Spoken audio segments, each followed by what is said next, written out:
Electricast. This episode is brought to you by Unstoppable. Discover the inspiring true story about Anthony Robles, who defied every expectation to become a national wrestling champion in Unstoppable, a new original movie from Amazon MGM Studios and director William Goldenberg, evoking the excitement and camaraderie of classic sports dramas and thrilling wrestling matches. Unstoppable features an all-star ensemble cast, including Jarrell Jerome, Jennifer Lopez, Don Cheadle, Michael Pena, and Bobby Cannavale. Watch Unstoppable now, exclusively on Amazon Prime Video. This episode is brought to you by Allstate.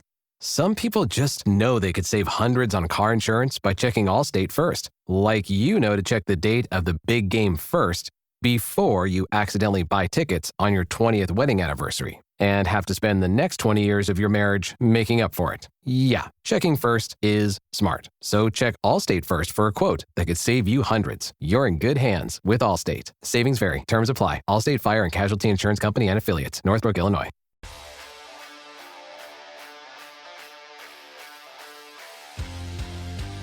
Ladies and gentlemen, it's Missing the Point.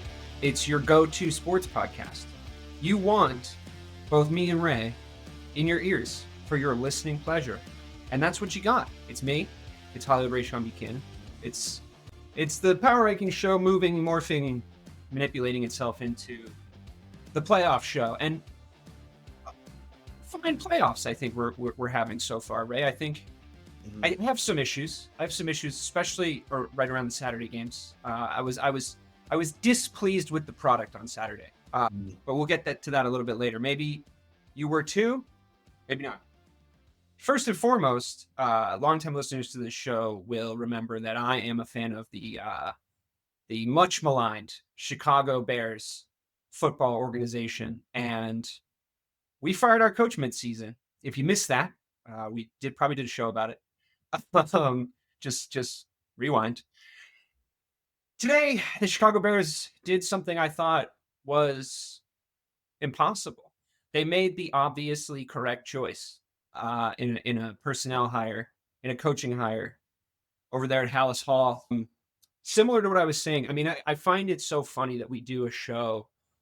I mean, maybe this is just us looking for parallels, but I don't know. I feel like there's a lot of them. I find it so funny that we do a show about the NFL.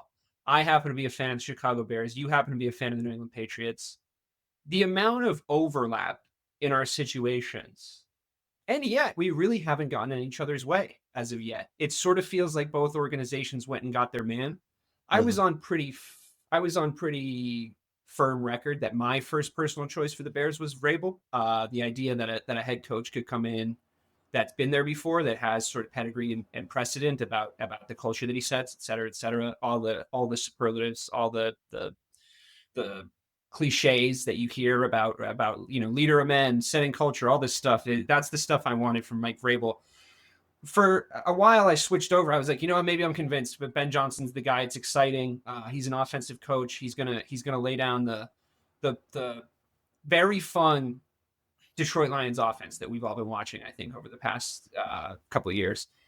But yeah, the Bears did the obvious thing, Ray. They went and got their man. They hired Ben Johnson. I also haven't heard your thoughts on this show. I heard your show with Mike about the Vrabel hiring. So if you'd like to mix in the cocktail when you tell me your first thoughts about the Ben Johnson hire, please, by all means. But I do find it funny that we have such parallels in our teams. We're not looking for quarterbacks in the draft. Where we both have guys going into year 2, which is exciting. We both have a significant amount of cap space. We both have picked top 10. We both just hired a new coach that we're happy about. I think both of us. And I mean, the parallels are crazy considering how long we've been doing this show. The roads are really like just lining up symmetrically. So what are your thoughts on the whole thing? So, I guess I'll speak to the Vrabel thing first. If that's the thing that happened first. Sure, I'm excited to hear your thoughts. I think it's a great hire for you guys. So a lot of us here were clamoring for Ben Johnson because it was supposed to be something fresh, something new, something away from the old Patriot regime. I think people felt that Vrabel was going to be still somewhat tied to how they used to do it, and we talked about it. Right, we did speak about how it is something that would be comfortable for Robert Kraft to hire Vrabel. That being said, he's not a part of the Belichick coaching tree. He did play for him, so it is a little different.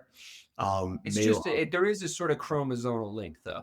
Yeah. You know, I mean, Yeah, he's for not sure, for really sure. part of the coaching tree, but he was like in the guard. Yeah, for sure. So it's just like that matters, obviously. So I think that's what turned some people off. And then obviously, his hiring made him attached to McDaniels and, the NFL and, well, not really the NFL per se, but the people that follow the NFL were upset with how the Patriots went about this hire. Said this was the first time that something was circumvented when it came to hiring, but that's a whole other topic another day. But yeah, listen. What's the deal with the offensive coordinator? Is it looking like it's going to be? I think that they like Vrabel has been saying in his press conferences that they have a long list. I think people were looking at Liam Cohen from Tampa. Obviously, people were looking at giving Ben Johnson like the highest amount of money to be an OC, but he obviously was at a point in his career where he was looking to be the guy, and I'm glad that he went and cashed in when the time was right because he did. So congrats to him.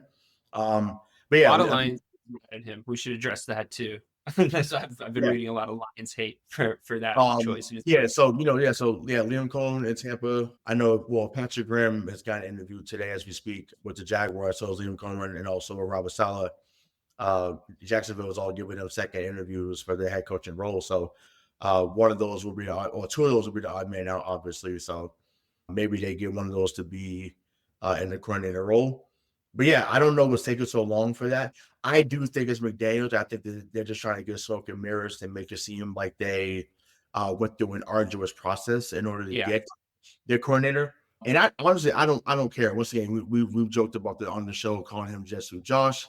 So much so that we have merch on our show, mtpshow.com, where you can get the shirt that says Jesu Josh on there. So we'll be right back in business if he comes there, if he comes back. So that's that. But yeah, either way, I like the hire. I think that he's going to be an adult in the room, and that's a term that gets used a lot, but I think that that's something where he's going to be very helpful. So I like that. I just want them to be more decisive of who they hire and how they draft. And I said that will come with time. But to your point, or to your new coach in Chicago, I mean, listen, he was definitely the most sought after guy across the board. Like, that's not an opinion, that's a fact. His mind for offensive football is top tier. So those that are a Chicago fan, those that are just a solely a Caleb Williams fan, should be over the moon, excited, should be. And the games that I was thinking that was going to happen this season, when I said he was going to have a Cam Newton type start, I'm doubling down on that right now, and I'm telling you, the leap from year one to year two. I'm not saying he's winning MVP. I'm not putting it out there, but they're damn sure going to the playoffs. Like, I'm booking that early right now. Put it on, 1,500 to 1, whatever odds you want to put on. I'm booking the Chicago goes to the playoffs. It's an interesting topic of conversation for me that you're bringing up, because like I really have mostly today, and I haven't had a ton of time to really sit with the Ben Johnson hire, to be honest. It only really, as to recording, it only really got official like 4 hours ago when Schefter dropped it. So I've had 4 hours to think about it, and I think the thing I've thought about the most is what you're talking about. What are now my expectations going into next season? And I think the first thought that pulled up in my head was how many of these off seasons I've spent with you guys on this show. Yeah. Getting too excited about the Bears, like thinking Right. Justin Fields is going to be the guy, thinking like the wide receiver room was like the best, bordering on the best one in the league on paper, thinking Caleb Williams was like, generational talent. I mean, I still sort of think this, but, thinking he was going to have like, a much more electrifying start to the season than he did, much as you did. I have to temper my expectations now. Like, I give the whole thing a 6.5 because it's just like, it's still the Bears, like it's just, I don't want to fall from that height again, because then I'm 3 or 4 games in and I'm just devastated because my expectations were so far from being met, Yeah, but like you said though, right? You said they did the obvious right thing, right? That is the thing that makes me feel. This seems to be the first time in a while that they didn't reach for a hire. It was a reach for Eberflus. It was a reach for for Nagy. Like, so they're just like, yo, we're getting a guy that we have seen his offense come to fruition. And yes, Yeah, we We've played against them 3 times a year. been dubbed the wonderful nickname of the Monsters of the Midway. And yes, do we still want that identity? Yes, we want the days of Atlanta Briggs. We want the days of Alex Brown. We want the days of Brian Urlacher. We want the days of Mike Brown and R.W. McCoy and Peter Tillman. We want those days, right? And that's the beauty of this show, right? We know enough about each other's teams that we can just rip off names from the past and be like, so is he really a fan of the Patriots or the Bears? No, I'm just a football fan in general. But to shift the focus and now, like, okay, Swift should be excited. Obviously Keenan Allen now should be excited. DJ Moore should be excited. Cole Kmet should be excidet. That whole offense in general should be excited. Roman Duze obviously should be excited. So they're hiring a guy that's going to say, hey, yes, we're going to still try to focus on defense and be where we've been in the past, but we're going to be explosive on offense. And if you're coming into Soldiers Field, you better look to put up 30, because if not, you're going home with an L.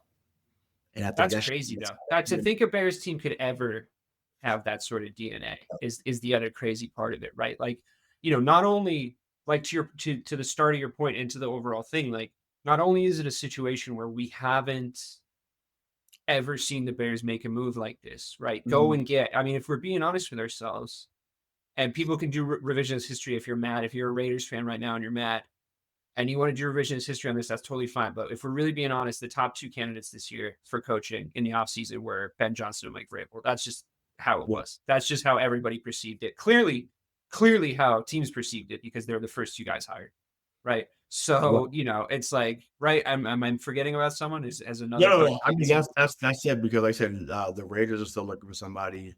I think they thought they were going to get Johnson. I really do. The Jaguars still looking for somebody, and then depending on what happens this weekend, and we'll get into that. They could be opening, at Lincoln Financial as well. So also, and also Dallas and Dallas, right? Yeah. So yep. So I mean, I think it's good. It's what I would have wanted them to do, is to go out and get the best available guy. It's just, if you add up all the factors, he just is the best available guy. Now, what do you make of the other side of it? I mean, there was a lot of, just to touch on this briefly, there was a lot of vitriol spit towards Ben Johnson, and the kind of narrative theme that emerged, I noticed in the annals of the Lions fan base. And this isn't representative exactly of like all their shit, like all their people, but first it was he wasn't paying attention and this will bring us nicely into the conversation about the weekend's games, but it's he wasn't paying attention. He didn't care. He was out to lunch. He didn't it didn't matter to him, this potential trip to a conference championship. Right. Like what he was already thinking about coaching the Bears. And then that combined with, I don't even think he was that good of a coordinator anyway. There was a lot of that online today. I don't think he was that good anyway. Yes. And I just I mean, this is not the same thing, so I don't want to make it seem like I'm making a comparison, but this is the first thing that came to mind. I remember when Brady left to go to Tampa, and there was folks in their minds that firmly believed that he was washed and done, and that he would never surpass what he did here. Or not that he did, obviously, but like, he's not winning down there. He's not going to do it as long as he was like, it was him and Bell and right. And it was pretty surprising that he, quite honestly, it was pretty crazy that he did go down there and win that. It was. I'm saying, but it was just like, he was the most driven athlete we've seen in our era. Yeah. And we thought that he was just going to fall off the face. Like that's insane to me. Like a bunch of y'all listen to Max Kellerman and you got duped. Hoodwinked, bamboozled, led astray, whatever word you want to use. Like insane. It's funny. Max Kellerman not on TV, but now Brady is. Imagine that. So who really fell off the cliff? But hey, I just had to put that out there. I think Max Kellerman flew too close to the sun. I think if he stayed in the world as a boxing, I think he would have a long and respected career. He'd be awesome. But needless to say, back on what you were saying, I think that it's coping 101. It's coping 101. You guys are hurt. So hi TT. That's my homie in Detroit. We haven't talked since Saturday. You're probably mad because you feel like I jinxed your team. I didn't. I thought y'all was going to win. I did. We did not expect to see South Florida's own Teddy Bridgewater. We're gonna say that, but that was crazy. But to the Ben Johnson, listen, man, it's coping 101. Like fans are upset. once again, you go to a division rival. It's not like he went to Miami or he went here to New England or he went to Dallas or he went to the Raiders. Like he went to a division rival. Like, so it's just like, whoa, now we have to see his offense twice a year. They probably go at the least split with us going into next season. And now things are going to be harder for us within our division than it was before. So when you got two teams that won 15 games, another team that won 11, and then you have you guys that are going to be on a rise next year, they're pissed. They're pissed. They have not had football superiority, superior football, excuse me, in the years that we've been alive. Yes, they had a great guy in Barry Sanders, Herman Moore, Lomas Brown. Lomas Brown. But then they had the years of Joey Harrington and Dan Orlovsky and Charlie Rogers, and it was bad. It was bad. It was brown paper bag type football up there until they got my guy Matt Stafford. So yeah, I think like they're learning to cope. They're mad, and it's gonna suck when Caleb come in there and throw 5 touchdowns. It's tough, man. I mean, just in talking about that game. You can be calm today. I'll talk shit for you. No, I said you can be calm today. I'm gonna talk the shit for you. Yeah, no, I appreciate that. I do, because it's like it's hard. It's hard. They always seem to find a way to fuck it up. And let's move on to talk about the Commanders. I would say surprise win over the Detroit Lions. Was pretty confident that the Lions were going to win that game. And I was rooting for them, in all honesty. I wanted them to win. I wanted to see what they could do in an NFC championship game and scenario. I wanted to see them play elite football at that level.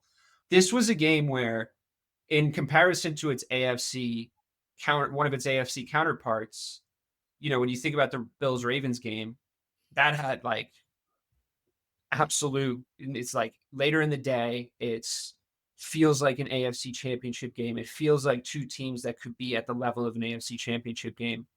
It feels like all the stakes, 2 MVP caliber quarterbacks going up against each other.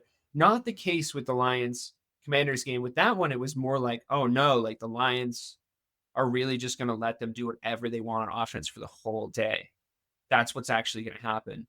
And I want to know, because I think everybody's immediate reaction was sort of, man, like Jayden Daniels is a problem, which I think is completely fair and true. I think the things that he did were really impressive.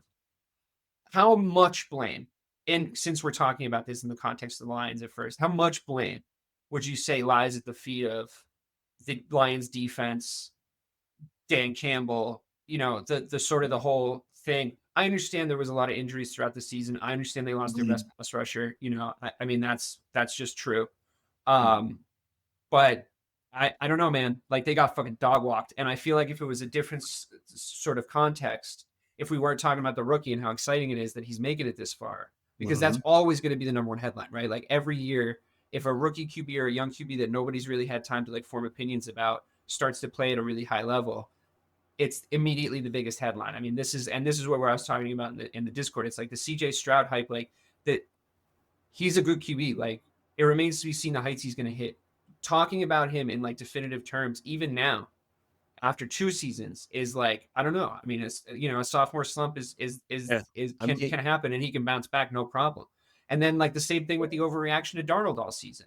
It's like everybody just loves in today's day and age to overreact to QB performances in games. And I think that I'm not trying to take anything away from Jayden Daniels. In fact, I'm trying to stick up for the kid, because I think it's a little unfair, the weight of expectation people are going to put on him. Because what happens now if he crumbles? What happens now if he blinks in the lights of a championship game, which is completely fair and plausible for it to happen to a rookie, right? There's a reason you've never seen a rookie make it to the Super Bowl and win. It's very, very difficult for that to happen. I think we're far away from that scenario, but did he go out there and show that he's going to be like the next big thing? Or did the Lions really lay a fucking egg with that defense?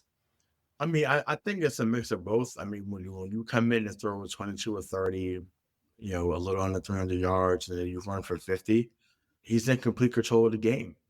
And he has complete trust in that locker room. They said, we're running with 5 regardless. And to think about where they were, a season before, going 4-13, to be in position to draft him, riding the coattails of Sam Howell, getting rid of Eric Bieniemy, who I know was brought up on last week's show, and I'll get into that later on if I need to. The transformation has been complete. They got rid of like 16 or 17 guys on their roster. You bring in Dan Quinn, you have new ownership. So they're playing inspired football. And what happens is sometimes, certain players just galvanize other people. And the thing is, and it's not just the game against y'all, like he had been showing up in moments late all year. And yes, part of that is you need luck. You need a team to kind of fold in those moments like that. Of course, that's true. Like that, two things can be true.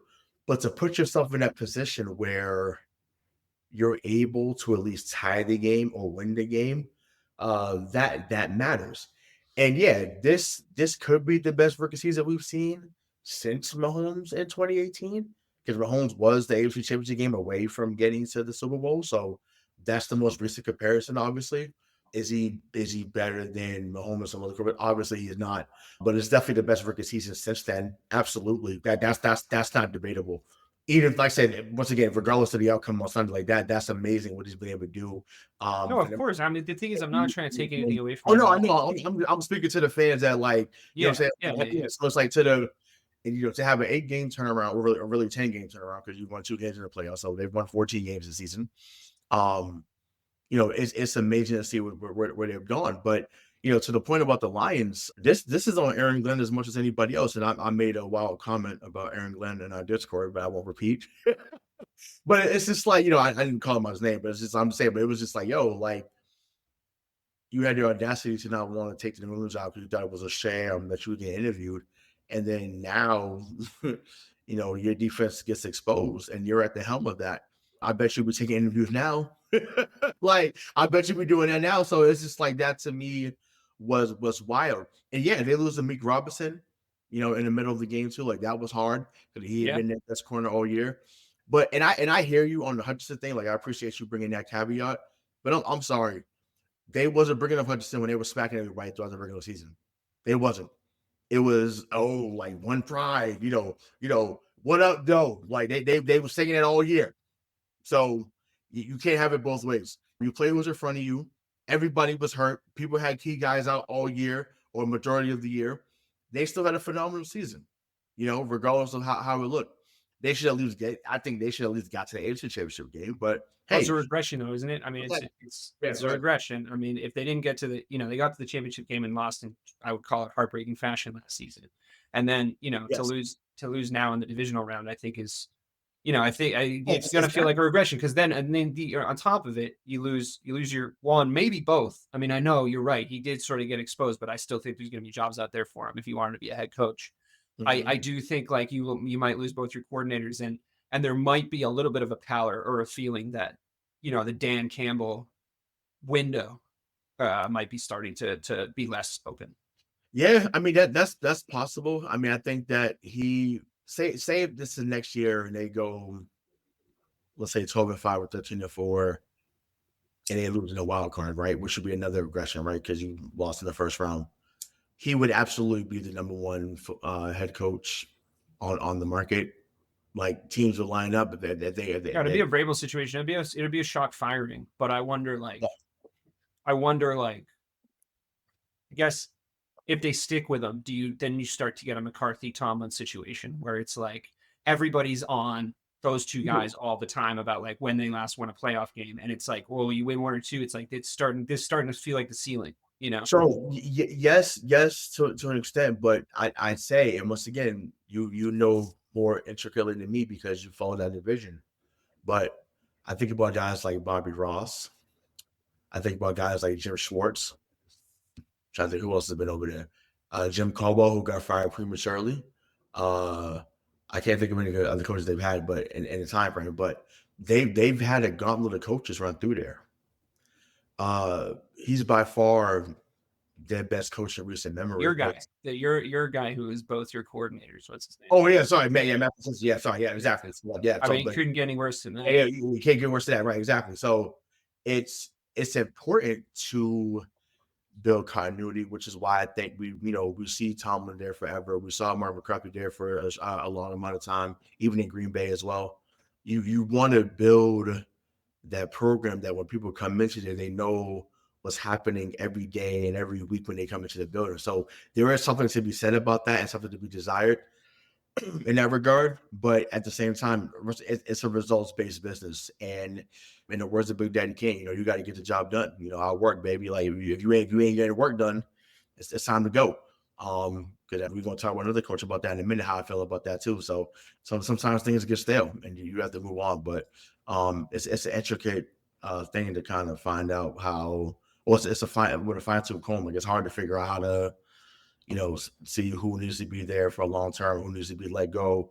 How do you know if you need a voice, stuff like that. So it's hard, but that's why they get paid the millions of dollars to do it. Yeah. Thinking about it really quick from the Washington Commanders perspective, obviously they're riding incredibly high right now. I think that they should be very proud of themselves for the season they put together. When the Hail Mary happened against my Chicago Bears, I looked at my wife and I was, she was looking at me with deep concern in her eyes, obviously, because it was one of the more traumatic moments of my life, to be honest, that Hail Mary. And I looked at her and I said very candidly, we're never going to recover from that. There's no world in which our season recovers from them. And that was 100% true. With the exception of the final game against Green Bay that we actually won, 1-0 against the Packers in 2025, Caleb Williams undefeated at Lambeau Field. The only NFC North team to have won a game in 2025. So that's been pretty nice because they all crashed. Yeah. So, if you look at the data a certain way, if you Mike Marcangelo the data, it can make you feel really good, I think. Can't wait to talk about that in a little bit. I think we should be fair to Mike, to be honest, because I do think it sort of landed in the middle. It was like a coin landed on its edge. But I think he's ecstatic how this weekend went, but we'll get into that. He's ecstatic. yeah. That's exciting. Love that guy. Shout out Mike. The Washington Commanders, I think, like they're ahead of schedule at this point, right? Absolutely. The way I want to frame the question to you, I guess, is if the Washington Commanders somehow beat the Eagles and then beat either the Bills or the Chiefs. So let's say if they beat the Eagles and then somehow beat the Chiefs, where does that rank in all time, like Super Bowl wins? Like, I mean, the amount of things that go into the story, if that happens, you have to start to think about it. Rookie QB, a team that was dog shit for a million years. Terrible owner, new owner takes over, right?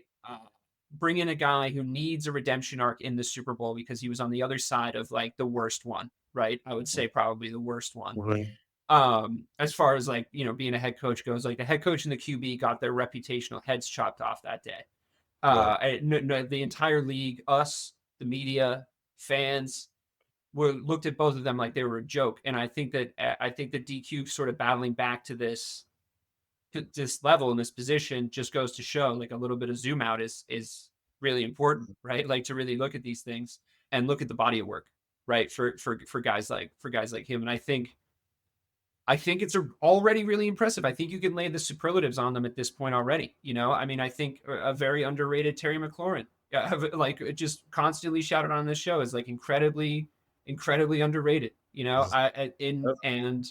I'm hugely entertaining quarterback to watch. Like the way that he plays, the casual nature of his demeanor when he runs that offense, the unflappable nature of his game is really fun to watch. It genuinely is. It's just it's awesome and it's combined with a great deep ball and like a ton of movement. The guy's just like, I mean, I haven't used him in Madden, but I bet it's a lot of fun.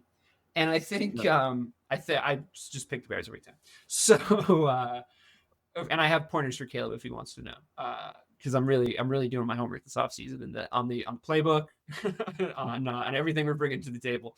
But everything that I'm saying about the Commanders, I think is true. And if you look at it from an X's and O's perspective, it looks great. If you look at it from a locker room perspective, it looks great. If you look at it from a momentum perspective, it looks great.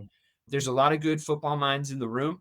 I think the way that the offense is in the Kingsbury situation is set up, you can look at him the same way. Much maligned in a lot of circles. But these guys that go on to get head coaching jobs, I mean, it's sort of an old cliche at this point, but they got those head coaching jobs because they were good coordinators usually, like that's Right. so, if they get bumped back, then you get yourself a good coordinator, you're getting too. You know you're getting.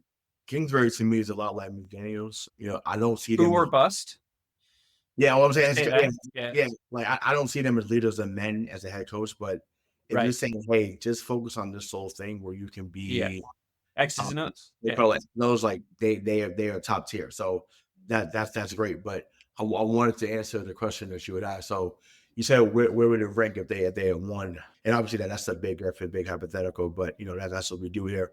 I think on the surface, I would say it would be the third best win of all time. Because objectively speaking, and once again, although it hurts to say it, you cannot say that the Giants win over the Patriots is not number one.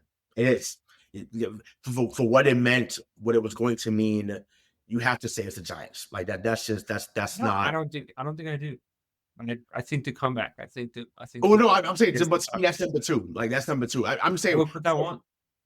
No, one is the Giants being S07. Like it has to be the moment. The moment. No, dude, a comeback like that, like that's the moment was so big. The moment was so big, bro. Like you think it's 18 or 19. You're gonna be 19-0.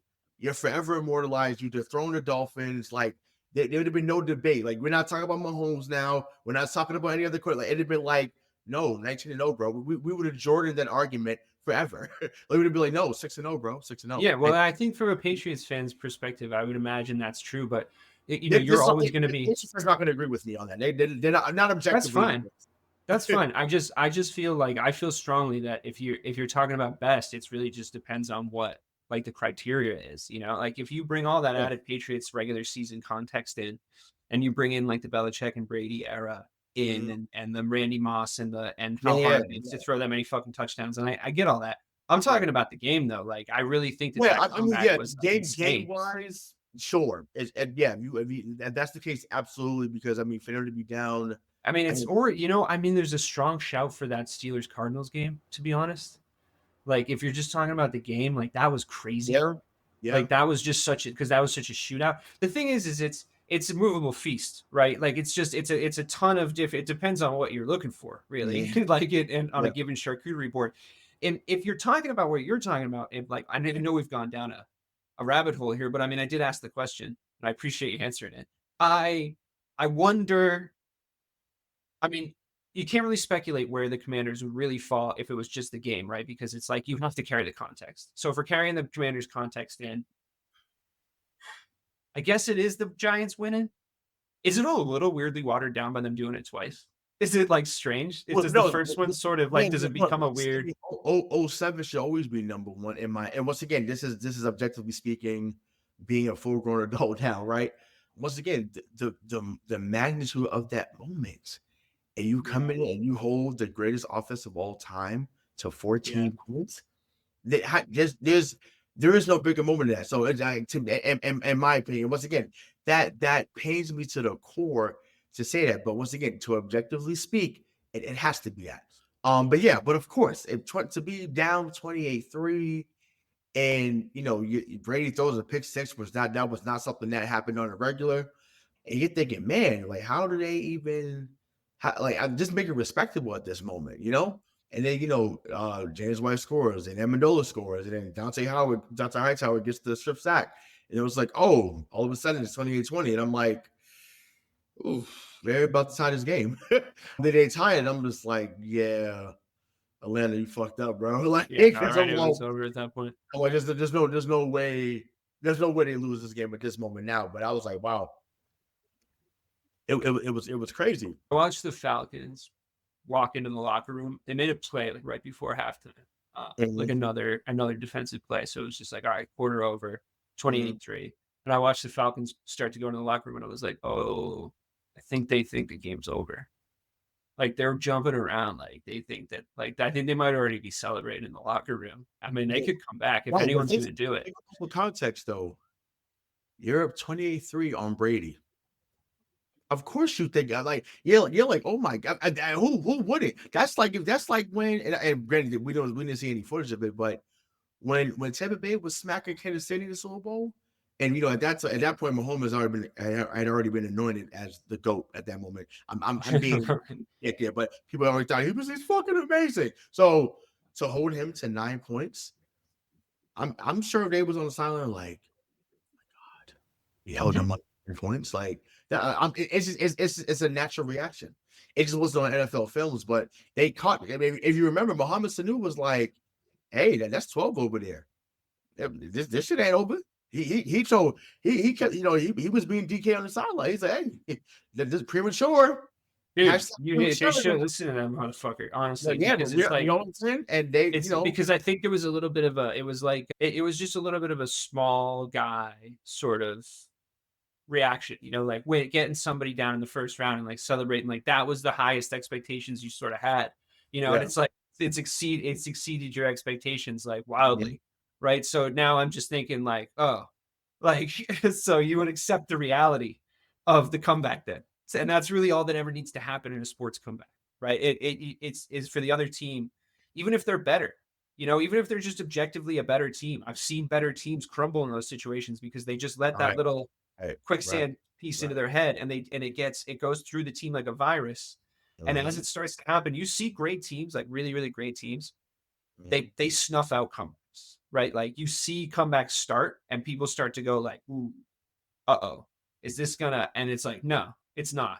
That's the response of like winners, right? Like real, like, and some of those teams are front runners, and it sort of is what it is. Like if you let them get in that position, they're not going to let it up, and that's just how the team's built. Looking at you, Dallas Cowboys, all the time. It's funny because Brady almost had that twice because when he was in Tampa, that game against LA, and people. I remember people was talking crazy online. I'm like, I said, do you not remember what happened against Atlanta? He's never out of it. Yeah. Never out of it. I said, and he was like, and the defense, if the defense wasn't inept, they would be play that game. So, but yeah, the reason why the prevailing wisdom about Patrick Mahomes is like, don't doubt him. It's just gonna like blow up in your face. The reason why that's the prevailing wisdom is because we all spent our whole adolescent life and a lot of our 20s getting taught that lesson by Tom Brady. Like it's like when you have the best guy at that position, anything can happen. Like genuinely anything can happen. Right. And it's like he can just start fucking you up. Like that can just start happening at any time and like and just killing you. And like Brady could always just start killing us. Like just never was out of it, Well, I think you're probably right just about the magnitude of the moment. I'm casting my soul back to that night, and like to me it was sort of funny at the time because I was just like a snot-nosed teenager, and I didn't really realize like the kind of heartbreak that would go into something like that. I've since like had been to a lot more wars with my teams and emotional roller coasters and heartbreak and this and that. And I've become a lot more of a, I don't know, compassioned individual when it comes to like what happens. And I understand greatness because of that team. To be honest, like I saw, like that was the thing I got to see firsthand, and I'm always going to be sort of grateful to them for that. So yeah, I guess it's hard to argue with, but I tried. The next game, we sort of went to reverse order here. I'm mad about this one, right? Honestly, this was the most annoying game of the weekend, and I'm talking, of course, about the Texans and the Chiefs to kick off the divisional weekend Saturday. I really thought that the Texans showed up for most of the game. It was a 1-point game going into the fourth quarter, and for the first few minutes of the fourth quarter, it was a 1-point game, a low scoring game. But the Texans had essentially done everything that they were supposed to do to get themselves into a position to win against this Chiefs team. Yeah. I'm not saying, I just want to do this disclaimer because we're going to talk about the referee. We have to. And I'm not saying that the Chiefs don't win if the referees don't help them. I'm saying, of course, the Chiefs are capable of winning without seeking out the refs' help. So they shouldn't do that in order to not, I would say stain our beautiful game, but it's dirty already. I felt the tone shift. I felt the vitriol towards Patrick Mahomes really sort of solidify and crystallize when he did that like soccer dive off, on the sidelines, and the way that the game had been officiated already up until that point. You're like Neymaring, really? Like that's what you're doing? I don't, I don't think football. I don't think there's a place for that in this game. To be honest with you, I don't mean to sound like a, thanks for coming, Unc, but like I really don't think that there's any place for that in the game of football, and it's like it's gonna ruin it. I promise you, it's pervasive in a sport that I really deeply love, and it's awful. It sucks. It needs to be stamped out of the game now, and once it becomes a forest fire because you reward it, uh, why wouldn't you do it? If you're trying to get every edge as a player and you're getting told you're getting positive reinforcement, like why wouldn't you do it? I get it, but we can't reward it. And that's why I point the blame at the officials. And people can get mad at Mahomes if they want. And like, there's ways that I find him annoying. But look, man, he's trying to win a game of football, a close game of football. And if you tell him, which they told him twice before that moment, if you do this, if you're perceived to be in any danger, or if it even looks a little dirty, we're going to throw the flag. Why wouldn't he do that? Why wouldn't he? Because he's going to get a free 15 yards probably. He didn't, thankfully, because it was a little too theatrical. But then the real issue I have with it is we spent the rest of the weekend watching quarterbacks get fucking jacked up. We spent the fucking rest of the weekend watching dirty hits land on fucking QBs. Most importantly, I would say, and I'm sorry we did shit it on the Lions fans a little earlier, and their team. I'm a little happy about Ben Johnson. It was really more Ray than me, honestly. But I have to say, would that game have been different if Goff doesn't get absolutely fucking jacked up by the crown of somebody's helmet off the ball, have to come out for a series? Does that affect the rest of his game? Because he does look like ass for the rest of the game after that, because he got his fucking bell rung. And I personally think that should have been a penalty earned towards disqualification, regardless of if it's a quarterback or not. I thought that was a fucking cheap hit, dude. I really do. I mean, I know he like enabled himself in the play and he was like trying to get involved, but like you fucking jacked him up, dude. Like that's not cool. And then like, I mean, you can point to a million examples. Like everybody was getting shoved like a second too late for the rest of the weekend because they knew the refs had to keep the flags in their pocket because of what happened against Kansas City. They knew. And I'm fucking so tired of it, dude. Like you can't set a precedent like that at the start of the weekend. And it's always right when there's 4 teams left and the stakes are higher than ever, or there's, I mean, it's like, it's always like one round in on a Saturday or a Sunday. And you're just like, guy, like really like and just obvious PIs not getting called. Like they just kept their flags in their pocket then for the rest of the weekend in situations where you're like, dude, they're cheating. Like now they're cheating. Like, do you have to stop them? Like it just, am I overworked about this? Is this a reality I just have to accept? Do you lay more blame on Patrick Mahomes than the rest? What are your thoughts? So as someone who people used to say to me, your team benefits from the referee more than anybody else. Okay. And many times that was true. Okay. I can adamantly say it. Okay, cool. When you're the golden goose of the NFL, you get more calls than everybody else. Good, bad, or indifferent. It doesn't make it okay. It doesn't make it right. It doesn't make it less insufferable. That's just what it is. So that's what we're seeing now with Mahomes. So I'll get back to that in a minute. What I will say to those that are pissed about the loss, mainly Texas fans that I know, you all should be used to this. Even when y'all was Oilers fans, when y'all lost to Pittsburgh back in the day, in the late 70s. It's funny because they got robbed then too, but it happened. You think about obviously when they had to face New England a few times. And I want to be clear before I get back to the referee point.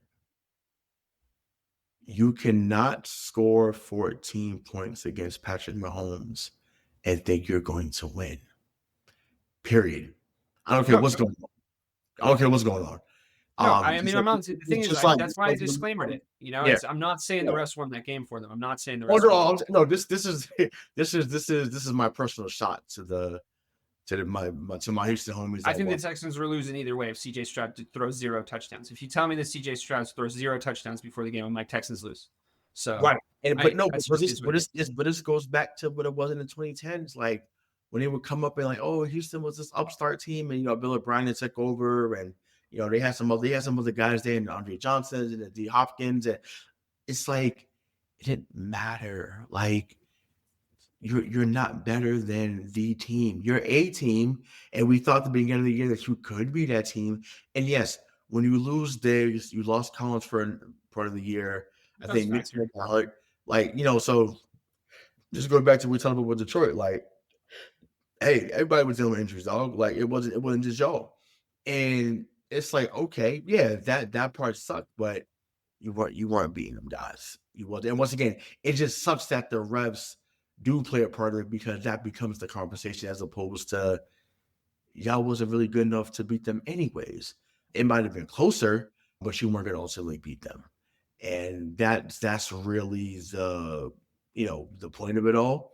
Like I said, once again, great season again. Hey, you made the division around again. Even though there was moments when I thought they took a step back, but you still made the same round as you did last year. So yeah, now the goal next year should be trying to get to the championship game if healthy. But Diggs is a free agent, so I don't know if they look to resign him. But yeah, there's a lot more questions to answer down there than what happened with the pinstripes. But yeah, I'm with you.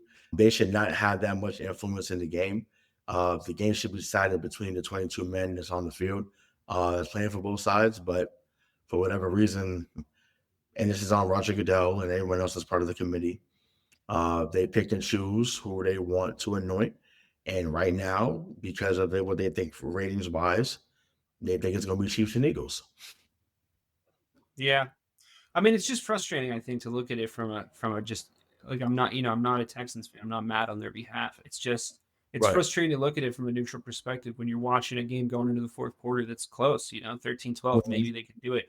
Am I cheering against the Chiefs? I mean, as much as anybody in the NFL community is, like as much as anyone is cheering against them three-peating because it's going to be annoying. It's not the end of the world for me. It's like I got my own problems at home in the Midway.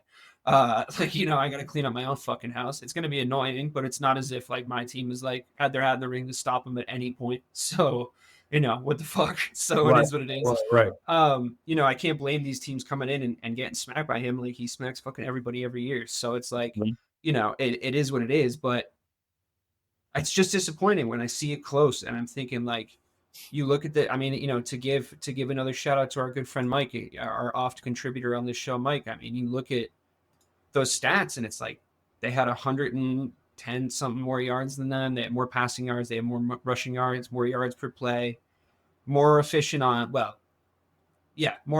third down, 4 more first downs, more plays, big glaring reverse, and they allowed 8 sacks and the Chiefs allowed 3. I think that definitely played a factor when watching it. Also 82 penalty yards for the Texans. So it's like, yeah, there's things where it's like, well, you broke down in really key areas and you gave up a lot of yardage in situations where you Right. probably shouldn't have.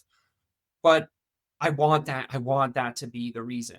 I want that to be 100% completely the reason where we could just look to it and go like, well, the sacks and then this. Yeah, maybe Patrick Mahomes' sack numbers were low, but are they low because they're afraid to touch him? Like it is impacting the game. It is impacting the game when you're watching it, so like the game plan has to be, if I honestly, I mean, this is going to sound maybe a little too harsh, but I really think I would tell one of my guys at one point to be like, you're getting the flag anyway. You're getting the flag anyway if you touch him when he goes out of bounds. So if he does a little like twinkle toes thing on the sideline, just fuck him up. Like really like let him know. Because if the refs aren't going to stop it and if the league isn't going to stamp it out, I guess we have to take matters into our own hands. So if he does a fucking twinkle toes thing on the sideline, make sure if you're going to the locker room that he has to go too. I mean, at some point, like at some point, I wonder, is that going to happen? I'm not saying I Hold on, you got the right guy in his division. I just think like I feel like one of these players is going to come to that conclusion one of these times. I really think that somebody's going to come to that conclusion. Some hardest hitting is safety in the league. Some just coming out of nowhere. It's like, oh, I don't know. I feel like I couldn't slow down. I was already committed to the tackle, and you just get absolutely just destroyed like it's a kick return. That's what Bernard Prowler was. That's why Brady was out for the year. Yeah, I mean the thing is like, would anyone even be that mad? It's like when that CEO got shot. Would anyone even be that mad? It's like, I think because he was trying to do a thing and like trying to slow down and maybe like draw a flag. And then Yeah. he got reminded that this is not a gentleman's sport, I guess, would be the situation. I would imagine most people's reaction to it. But let's preview them a little bit. What do you say? The Kansas City Chiefs are going to move on and face the Buffalo Bills.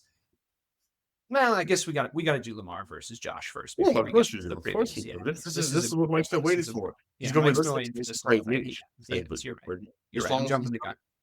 Let's talk about that game. I think we should just reverse engineer it. Let's just talk about who's at fault for the loss, because I think that that's really just getting into the meat of it, right? You and I were essentially on the side of you can't really blame Lamar for that one. Mike's take, obviously, famously, is that like he's just not a playoff guy. He's not going to get it done in the playoffs. Last week being an exception because the Steelers just suck. So honestly, I really did see a scenario playing out where he choked again. I don't think that's what happened here. I think that he made mistakes in the game, but I think that if you take out his mistakes, they might actually still lose because nothing. Yeah, like I don't know. I mean, Mike does make a good point that he dropped that ball and gave them like incredible, impeccable field position for a score. And when a game comes down to it being that close, but to me, it was like watching him actually rally and come back and leave the mistakes behind him and not get like in his own head, which is I think what we've consistently seen him do, especially last year. I mean, as you rightly pointed out, that was the most egregious one of him getting in his own head and not playing his game, right? And I think right off the bat, we saw him starting to move and we saw him starting to just like play his game and like get into his rhythm. And he looked like a lot of the regular season version of Lamar Jackson, except for what I would call a diabolical interception. I've seen people try to justify it like he was like the receiver was supposed to run a go route. It's like, nah, bro. Like he threw into double coverage to one of the double coverage guys. Yeah, but the fumble was more egregious to me than the interception, though. The fumble was bad. The fumble was really, really bad. I think that was like a really, really pivotal moment. That can't happen there. Like yes, you're, have the best legs in the league as a quarterback. No, his body position, where he puts the ball, how he tries to turn his decision making, everything about it is absolutely terrible. Like, dude, just go down. Like what are we doing? Like I get it, you want to play, but live to see another play. Yeah, it's that simple. And as far as the thing with Andrews, and I texted my homeboy David. That's he's a big Ravens fan. I'm like, yo, Andrews got to go. Whoa, that's harsh. Yeah. Like that can't happen. Like, okay, I'll use it's an all time bad playoff. Yeah, I'll use my experience as a Patriots fan, and I'll bring it back to what we saw here. So when I think about Super Bowl 46, this is the second Super Bowl against the Giants. There's an inside seam route that Walker beats his guy on, and Brady leads it in perfectly, and Walker misses it. Mind you, Walker was the guy up here. He was the guy that was getting 100 catches, 4 years in a row, 110 catches or more. He was like a mini AB for a few years here in New England. And I remember in that moment, it didn't matter about the 110 catches. It didn't matter about the touchdowns. It didn't matter about the route running. I'm like, yo, this has been our nemesis. This has been the team that people are going to forever say, you can't beat them. And you missed that moment on the seam route where you're wide open. You missed like that. I was over it. I couldn't forgive that moment. So I understand the Ravens fans this morning that are like, dog, it hits you in the breadbasket and you drop it? No. Or before that, you catch it, you go back. They do the Peanut Tillman, punched it out. Game over, essentially? No, that can't happen. Catch the ball, get a few more yards. Excuse me, I didn't even talk. A few more yards, and go down. That simple. You live to see another play. You go from there. You probably score because they was moving the ball up and down. And Lamar said it. He said we had no problem moving the ball. He was like, the turnovers, that shit can't happen. And I'm with him. And to me, it'd be the last time in a uniform for Mark Andrews in Baltimore, anyways. Let him go elsewhere.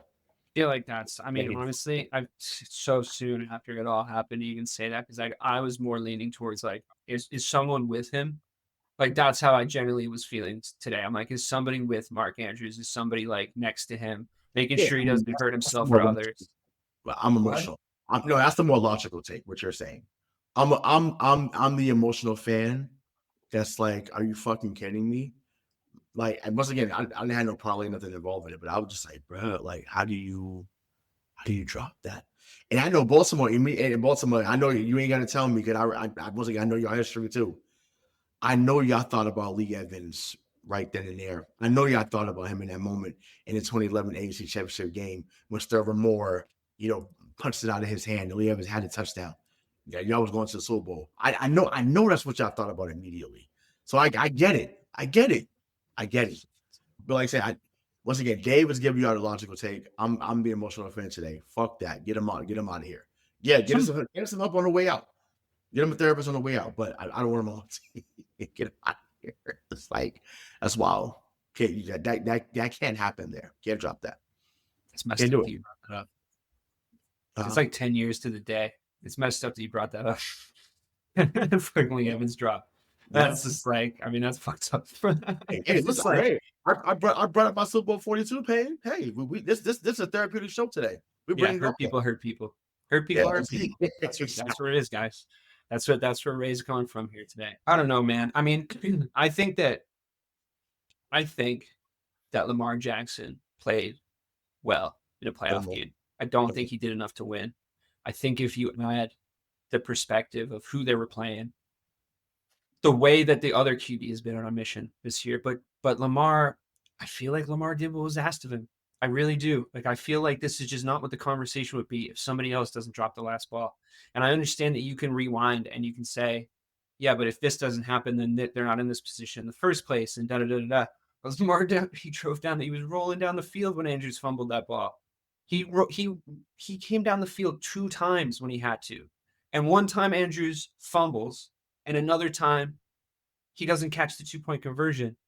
A very catchable ball, I have to say. I'm not going to entertain the idea that it wasn't a catchable ball. He's got to be catching that. He has to 1,000% be catching that. If anybody is on the internet today saying, I don't know, I think Lamar should have put this, or if Lamar could have, you're wrong. You got to catch that ball. Okay, so we're just going to leave that piece of the argument there.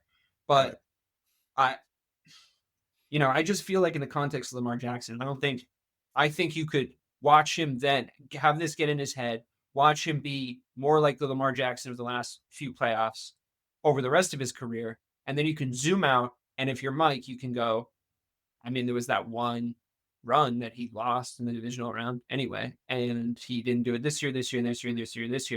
There is a couldn't get it done guy award waiting for him. And, the Mikes of the world would be very happy to see that if that happens. And I see why he says it. It's not something based. It's not an uncommon opinion.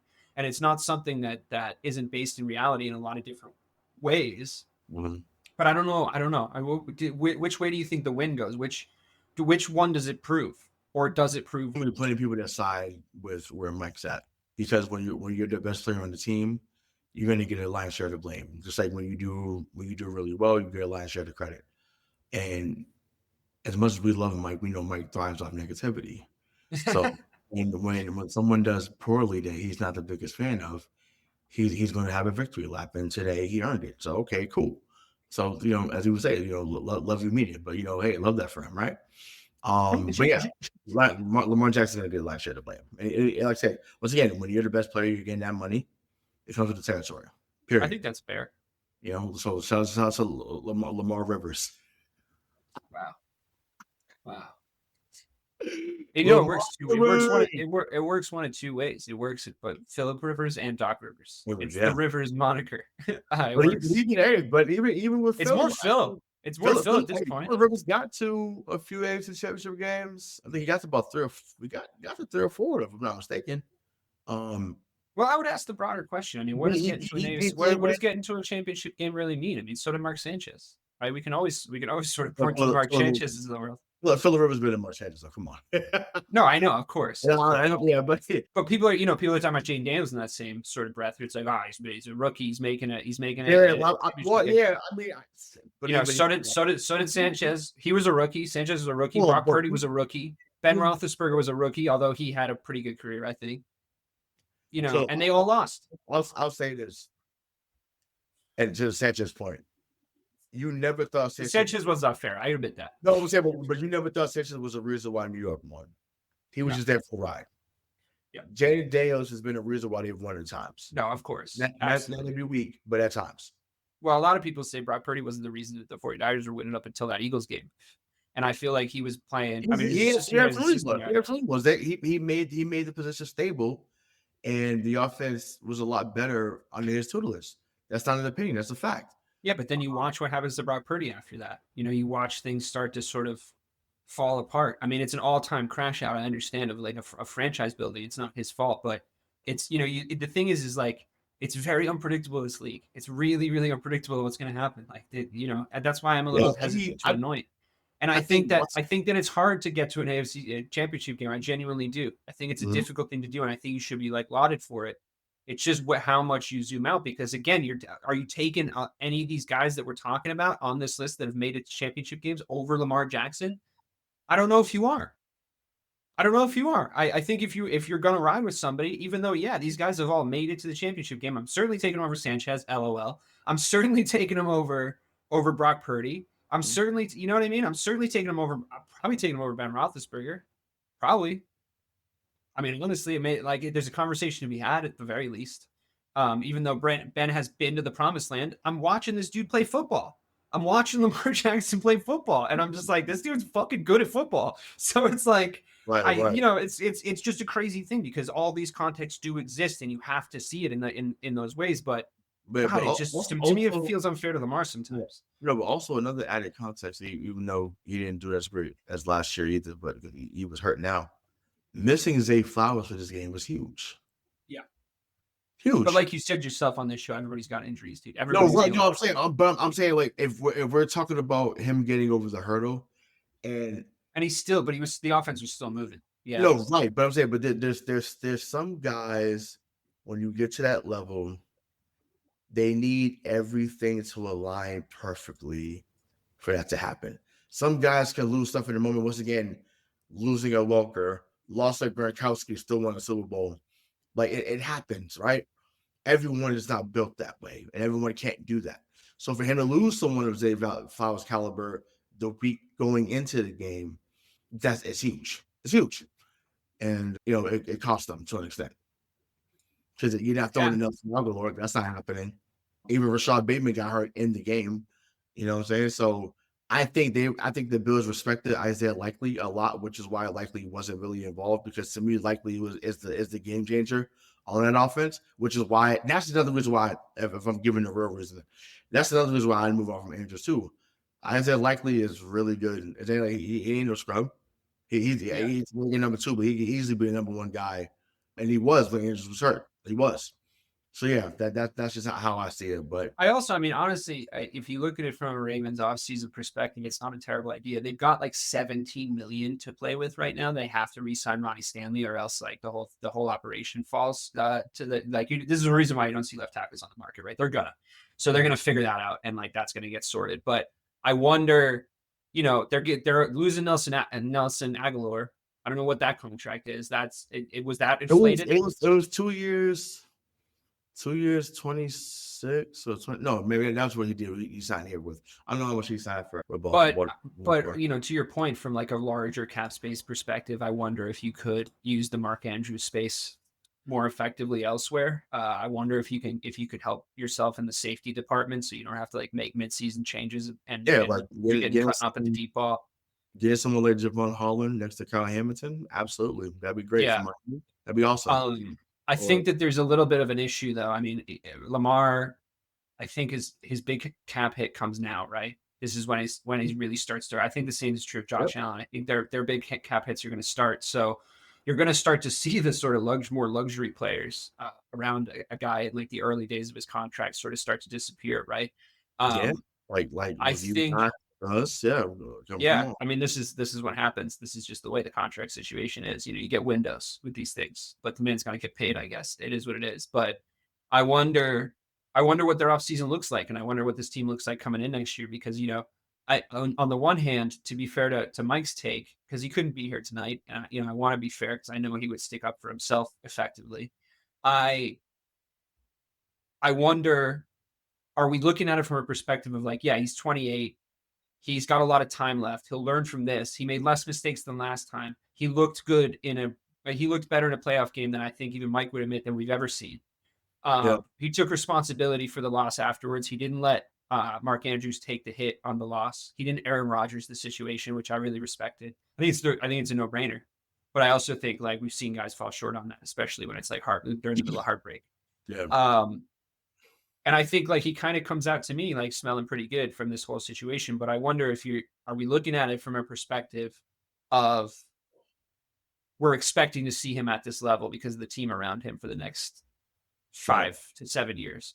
Are we sure that there's not going to be a down season or 3 in there for the entire Ravens? You know, why is it that Harbaugh's not the conversation when Tomlin is and McCarthy is? Don't worry. We still got time. I wonder, you know, but he isn't though, right? Like it's all about Lamar, and I just wonder. He can be here. Let's get right into it. Let's have at it because me and Bobby picked up last season. To be totally honest with you, yeah. Last season, he's gone to the promised land once. He's very well respected. He's sort of like it's hush hush. You can't really have these conversations, right? It's this weird thing. It's the same reason Mike gets frustrated about like my defense of Mike Tomlin or my hatred of Mike McCarthy. It's this you won it. You got one. You can't fucking win in the playoffs anymore. You're outvoted. You're outdated. Is that a thing? Do we believe in Lamar enough to get him somebody else? Well, I mean, but he's had. I guess he's had multiple seasons where they've won at least one. Like obviously this year they won one. I don't know if last year they was one and done. I'm not sure. I can't remember. Oh no, they went to the AFC Championship game. So, or the year before. So, but I think Pittsburgh runs the organization the same way. Not Pittsburgh. Baltimore runs the organization the same way Pittsburgh does to an extent. Think about since they've become the Ravens. Their coaches have been, I don't know who the first coach was, but you had Brian Billick, right? Brian Billick's there. They win a championship. I think they get to a couple of AFC championship games, or at least divisional rounds. And Mark Chabrota was the first guy, 96. Gotcha. Okay. Then it went to Brian Billick. When they become Baltimore. Yeah. When they become the Baltimore Ravens. Yeah. So then Brian Billick, then obviously they went to Harbaugh. So once again, 3 coaches in almost 30-year span, right? Yeah. John Harbaugh wins pretty early on. I think like in year 4, they win in 2012. Against his brother in San Francisco. Harbaugh Bowl. Yeah. So with the whole lights going out, funny that was in New Orleans as well. So that was funny. Lost power. I think some people thought they were going back because it was in New Orleans. Like people a little weird like that. So I'm like, okay, cool. But yeah, he's on the clock. He absolutely is on the clock, and he should be. Yes, excellent coach, excellent leader. Has made Baltimore relevant as long as he's been there. They have not been a team that's been subpar and out of the running. But it's been a long time since you looked at them as well as the team that was going to win. Once again, it's hard to replace the Ray Lewis. It's hard to replace the Terrell Suggs. It's hard to replace the Ed Reed. It's hard to replace the Haloti Ngata. It's hard to replace. Well, no, Chris McAllister wasn't part of the team. That's the older Ravens, but they had a lot of guys that couldn't replace. I get that. And then they're another team that just had a bad string of quarterbacks too, right? The Kyle Bowlers, the Tony Banks, the Trent Dilfer. They won't Elvis Gerback. Anthony Wrights, like it was rough. It was rough out there. You get this kid from Delaware. Did you see Peter Bowler already? Huh? Yeah, I said Bowler. Yeah. Then you get Flacco who had a cannon. Who had one of the best arms I've ever seen. And you win one with him, and yeah, that was it after that. Until you get Lamar, and Lamar by far is the best quarterback they've had. They just haven't gotten there. But once again, the whole team has not been constructed the way some of the teams in the past had been. So, it's funny. Ironically, you put Lamar and Steelers, they absolutely would have won the title.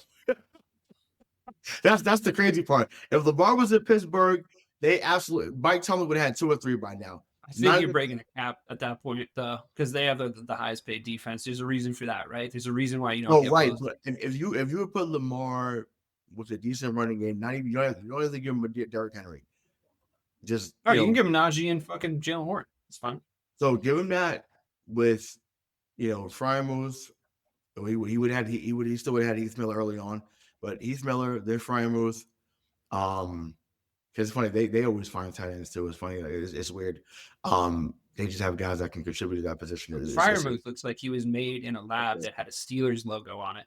Yeah, like that dude looks like they grew him in the cornfields out there. Like, what the yeah, hell? it's ridiculous. So, they grew a with wide receivers, and obviously, for Casey Hayward, Micah Fitzpatrick, TJ Watt, but also too, we're looking at, just to get back to them real quick. Hey, a guy like TJ Watt, hey brother, you wanted money, or He stuck the place up for those last 6 games. I do have to say, you've been considered a guy on that team. Like, one playoff win would be cool, but no, that hasn't happened. So we got to get into that. But back to the Harbaugh thing. Like, yeah, like he's definitely got a clock. And if they chose to walk away, it was justified, because once again, you're knocking at the door. At some point, they say, "Hey, it's been real." Yeah. So, but it leads to it leads to the conversation though of like, where do they even go from there? Because it's just like the Steelers, where it's like, who by the way, just quickly, I do think that they should find a way to go and get Devontae Adams. But that would be the move. They need a wide receiver one. Also a new quarterback. Oh, it's a mess. The offseason is gonna be fun. But I think you start to look at it and you go like, is he like, would he still, if we fired him, would he still be the best available coach on the market? Like, if you fired John Harbaugh, if you fired Mike Tomlin, would they immediately become the number one candidate for every team, including yours? So it's like, if you're definitely downgrading, if you don't get Ben Johnson, which now you haven't, because I think you can bet on that upside.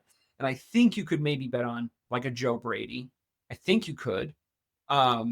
Or you're going to get a guy like Bill Belichick or something, which I think that ship has sailed on that, although there's been speculation about the signature on that. I mean, he hasn't officially signed his deal in UNC. Yeah. He had the press conferences, and he's been on every media platform you could think of, speaking about the recruiting and how that's going to look for him and Michael Brady and the rest of the crew is over there. I don't know. If we've learned anything is possible, man. Like, it's only January, bro. Like, yeah, we could do a show in 2 weeks during Super Bowl weekend. Someone would say, breaking news, like, Bill's going to Pittsburgh, some shit like that. You just never know. Like that would be insane. But yeah, I think the whole Steelers thing, I think that would have been out by now. That we're gonna let go of Tomlin. He's clearly coming back.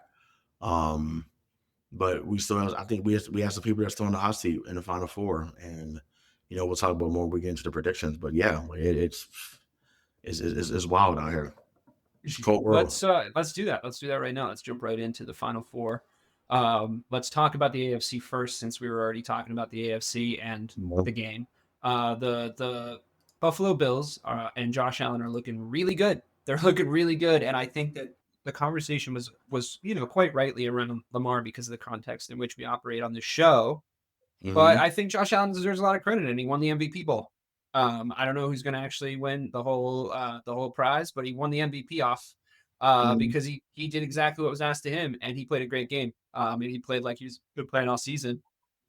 I would say Josh Allen's our only hope to not see the Chiefs repeat at this point. We'll obviously come on to talk about the NFC Championship game, but it's Pat Mahomes versus Josh Allen. I think we know about precedent. I think there was a reason why we were kind of cheering for Lamar, even though there's precedent there too. Mahomes beats everybody, but you and I think at least we're leaning Lamar was the more likely candidate to be able to dethrone him in the AFC and move on to the Super Bowl. But it's going to be Josh Allen. I think I've never seen him play like this. I've never seen him play at this level before. I think there's a chance. I genuinely think there's a chance, and I don't think the Chiefs have been playing at a really high level. That said, am I going to put money on the Bills? No, I'm not. I'm not that sure. Where are you at? I just once again, I'm getting the eerie feeling I used to get when teams came into New England, and talk shows will hype them up all week. Like, yeah, like their defense is this, and they're playing out of their mind, and they have, walking into the frozen tundra. And like they come with all these different lines. Sounds like Chris Berman and Mike, they just come with all these great lines. And when it came onto the field, you were saying it was over before it started. Perfect example. Because to me, I look at Josh Allen being a Peyton Manning to Mahomes being Brady. And it's funny, it'd be 20 years ago not to the date, but close to it. This is, Josh Allen, like Peyton Manning had a great season. He won MVP, or he wasn't going to win MVP that year. 49 touchdowns, had a couple of 6-touchdown games. It feels like, man, Peyton Manning, what a guy. He's going to come in there, even though they play in the dome, but he's going to come in there and they're going to find a way to beat New England. They didn't score 6 points. It was 20-3, and it was a championship game. 20-3. And I say that to say, so realistic for this weekend. It's such a realistic outcome. And I say that to say, do not be surprised if you get a similar outcome. I mean, once again, as good as I think Josh Allen is, obviously as great as Peyton Manning was, obviously, there was a time frame where you couldn't trust Peyton Manning to get it done. For the first 8 years of his career, it was quiet. It was quiet. And who knows? Maybe this is his Marlon Jackson moment for Patriots fans. If we know, what that means. Unfortunately, it's a hurtful moment for us. When Marlon Jackson got picked off Brady for them to win the AFC Championship game back in 2006. That hurts. That's when I always think about it. That's a bad one. That hurt. I was hurt that year too, bud. Yeah, I didn't love that year. No, we was up 21-10, something like that, and lost. So that's I'm like that. I was like, wow. We returned the opening kickoff. That didn't happen. That didn't happen then. Like in the Super Bowl, we returned the next game. We returned the opening kickoff. Yeah, I was just like, wow. Yeah. I was like, I was like, what the fuck? But anyways, it's a trip. Yeah. So I just say that maybe he has that moment and they go into Arrowhead like Joe Burrow did and find a way to win. I trust Joe Burrow more in those moments. Obviously, he's not there, but if it was Joe Burrow leading them into Arrowhead, I'd be like, I would have gave Buffalo a chance, but I think Mahomes is in Allen's head too. I really do.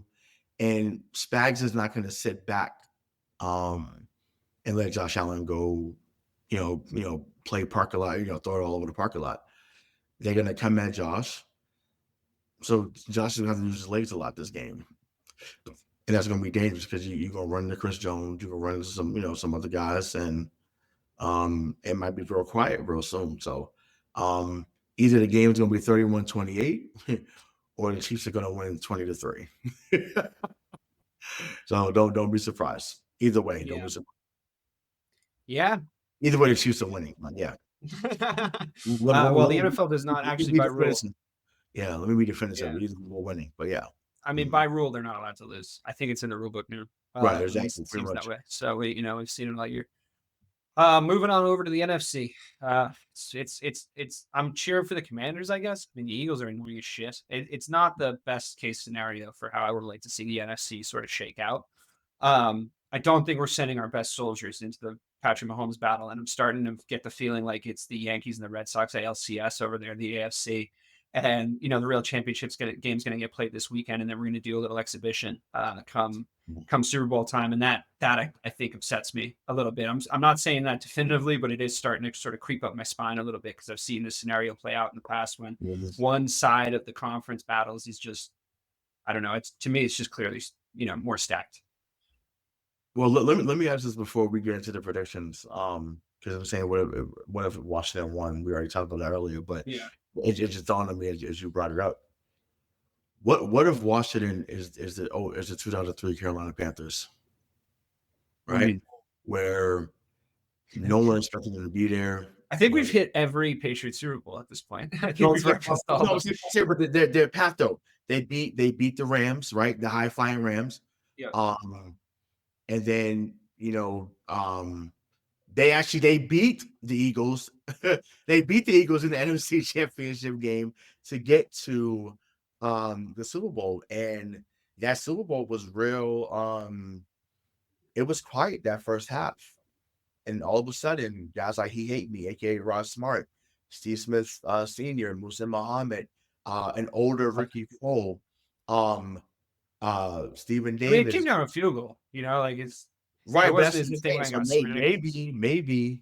maybe they're that team.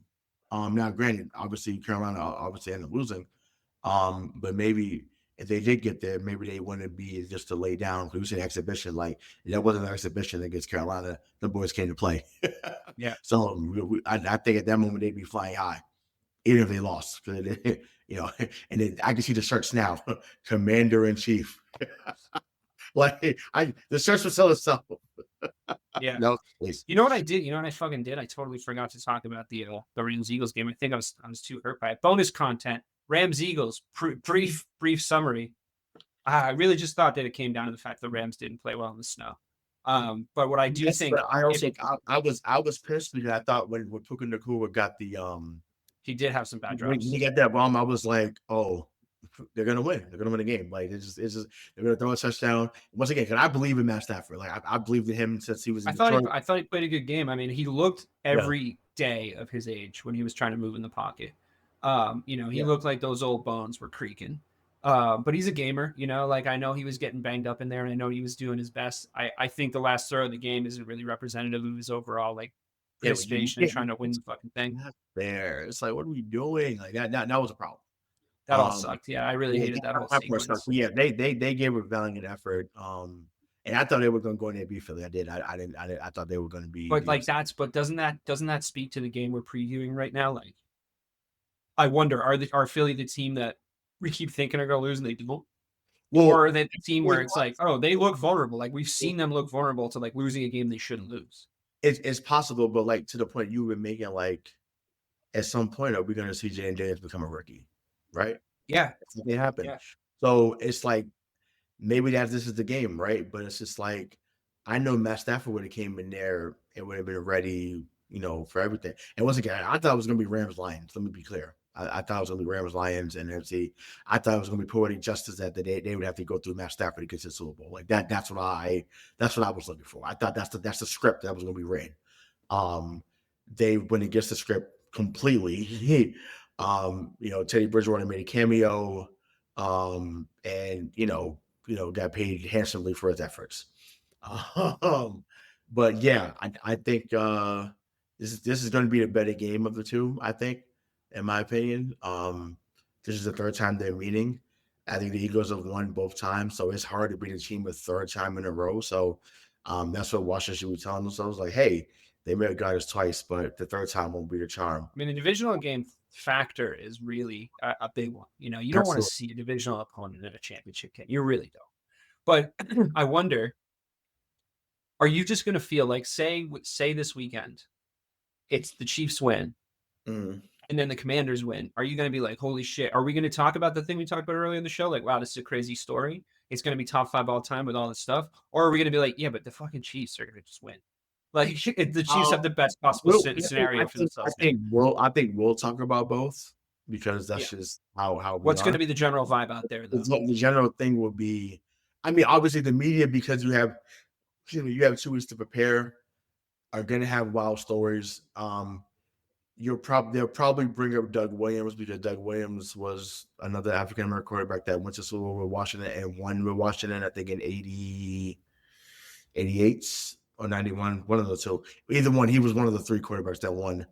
Everyone's going to stop saying he's Robert Griffin and start saying he's him. There was no bigger RG3 guy than the man that's on the screen with you. He lapped RG3 after the Hail Mary. I was like, it's a wrap. Like he's better than what RG3 was going to be in that moment. So, cool. And that was a freak play. That was like an accident. It was. That was just the Bears were being idiots. So it's happening down here. We need to pay attention. And they hit a little drought. People were like, oh, we crowned them too early in general.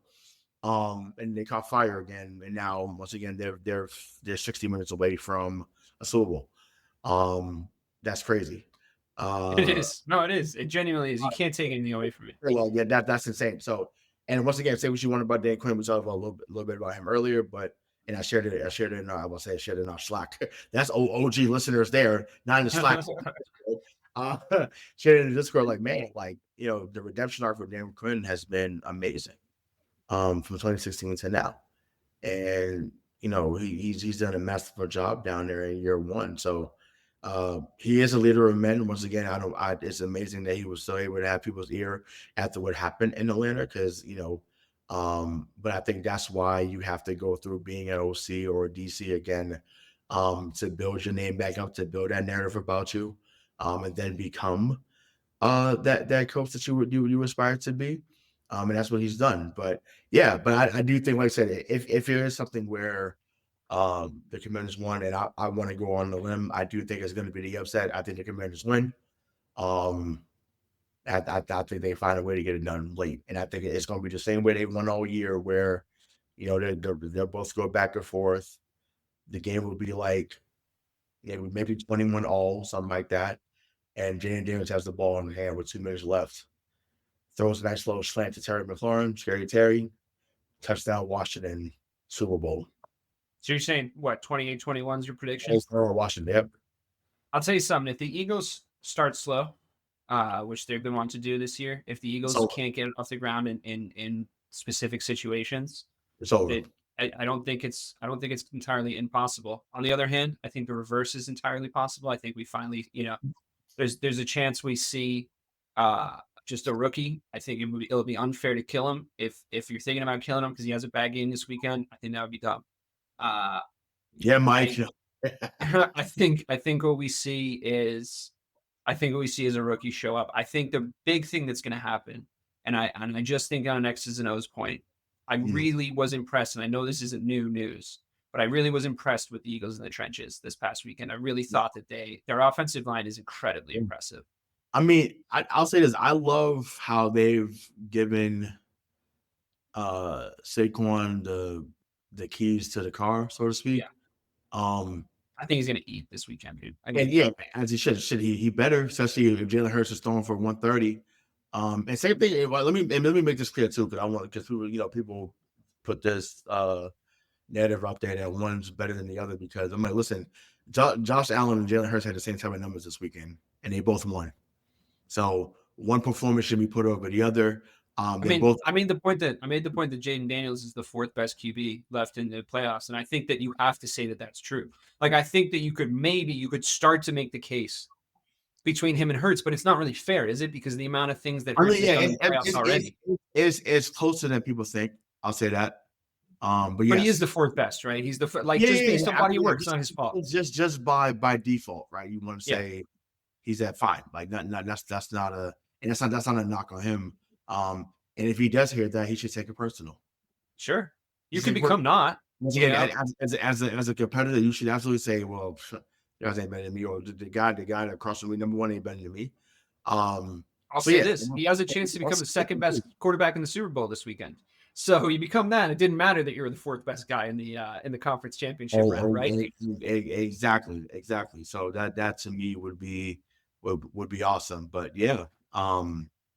It's been awesome to see that transformation with him throughout the season. So yeah, it's been fun to watch for sure. It makes me nervous that he's the guy to come out of that draft. I'm hoping that the rare truth happens that there's 2, and you're hoping that there's 2 that came out of that draft, and we're both collectively hoping there's 3. Hoping there's 3. Yeah, no, let's hope there's 3. Right. Let's hope it's 3. Let's put our hands together and pray for the future of all of our organizations and our quarterbacks. I'll give you, because I think the Commanders can score, but I think that in playoff situations, I think that and against elite offenses and the way that Saquon's playing, and there's, as much as we might say there's a little bit of magic about what the Commanders are doing, I think that the Eagles have their own sort of bag of pixie dust with what Saquon's looked like this year, with the context of how he came into the league, with how sick to their stomachs Giants fans must be on a weekly basis, because it's just history making. If he goes and he gets them to a Super Bowl, and it would be him, make no mistake about it. I don't discredit Jalen Hurts, and I agree with you that I completely take your point that he is having good games, but the special player on that offense is absolutely Saquon Barkley. And, I'll die on that hill Like, I'm just watching it play out, man. That's just what I'm watching. And I'm not taking anything away from Hurts or that offensive line or anything. He's fucking special, man. And I think what I wouldn't be surprised to see happen as far as my prediction goes is that it's a real shootout. It's a really high scoring game. The defense's wheels come off almost immediately. The Eagles maybe just can't deal with the mobility and the point guardedness and the really already great decision making of Jayden Daniels. He plays great. He puts up, I'm going to give him 38, and I'm going to say the Eagles win 47-38 because I think that Saquon eats. I know it's a divisional game. I know that that's very unlikely. I know that it's much more likely to be a 14-10. I know it's an elite playoff game, but I think the wheels might just come off and it might get crazy. As far as the other game goes, I really think we're going to be in the 20s with both teams. I think it's going to be close. I'm giving you a 27-24 Buffalo Bills. Okay. All right. Being hopeful. What do you got for that other game? No, remember I was joking. I was like, it's either going to be 20-3 Chiefs or 30. Yeah, which one? Or 31-28 Chiefs. So, just for the sake of argument, I'll say it's going to be 31-28 Chiefs. Great. And then I got Commanders 28-21. Great. I love that we're on record. I'm excited to watch this weekend's games and chat with you on our fun podcast Discord channel. Please do follow us on wherever you get your social media, including TikTok, which is back. And we are on there. And there's a lot of you that have followed us on TikTok. Thanks, Kang. We're viral. Follow us, baby. Thank you for the follows on TikTok. Glad you're back. Whoever our overlords are, I'm happy to bow down in submission. Just pump those numbers in. Thank you guys so much for listening. Can't wait for another great weekend of football. Thank you for listening and missing the point.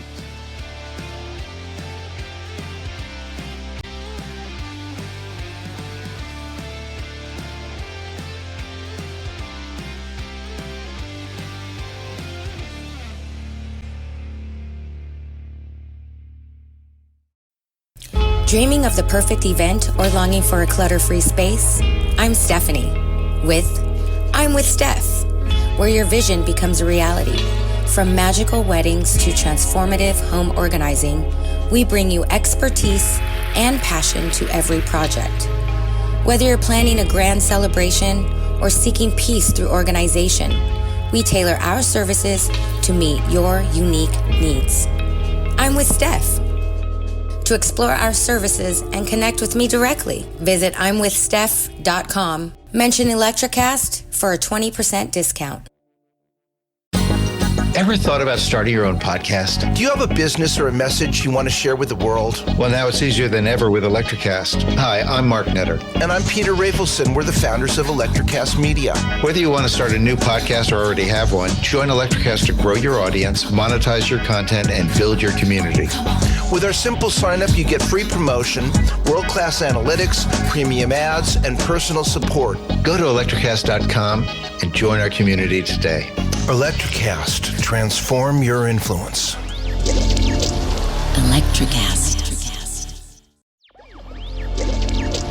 Electricast.